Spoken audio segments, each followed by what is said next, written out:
કરમસદની વાત કરી તો સરકારે તો આટલી મોટી સરદાર સાહેબની મૂર્તિ બનાવી છે અને સરદાર કોઈ એક સામાજિક આગેવાન થોડા હતા, એ તો આખા દેશના હતા. જે કોઈ વ્યક્તિ હોય અને એ ખરેખર સમાજ સેવાનું કામ કરતો હોય, પરંતુ એને કોઈ તકલીફ પડે તો પહેલું એનું પરિવાર જ આવે.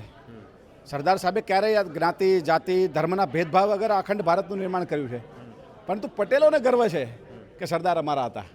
સરદારે ક્યારેય કોઈ સમાજની વાત નથી કરી, પણ સમાજને ગર્વ છે. આ દેશના લોકોને 140 કરોડ લોકોને ગર્વ હોય કે સરદાર અમારા હતા. અને કોઈ સ્ટેચ્યુની વાત થતી હોય તો સ્ટેચ્યુ કોઈ ઊભી કરી દેવાથી સરદારને સન્માન ન મળે.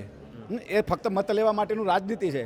પરંતુ સરદારને સન્માન ત્યારે મળે કે સરદારના સપનાનું આ ભારત બને.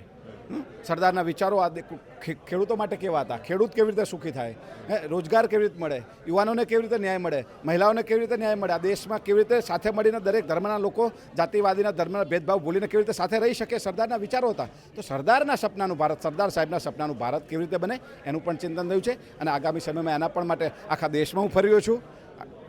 8 થી 9 રાજ્યોનો પ્રવાસ કરીને આવ્યો છું, હજુ પણ જવાના છું. અને 31 ઓક્ટોબરે આખા દેશને આહવાન કરીએ છીએ કે જે પણ સરદાર સાહેબને માનતા હોય, આવો સૌ સાથે મળી અને સરદાર સાહેબની જન્મજયંતિ કરમસદમાં મનાવીએ. આવો ચલો કરમસદ સરદાર ધામ, ચલો કરમસદ ધામ. એના માટે પણ આહવાન કર્યું છે. પાસની ટીમ હોય, દરેક સમાજના લોકો હોય, જ્ઞાતિ જાતિ ધર્મના ભેદભાવ ભૂલી અને સરદાર સાહેબને સાચી શ્રદ્ધાંજલિ આપવા માટે કરમસદ ભેગા થવા.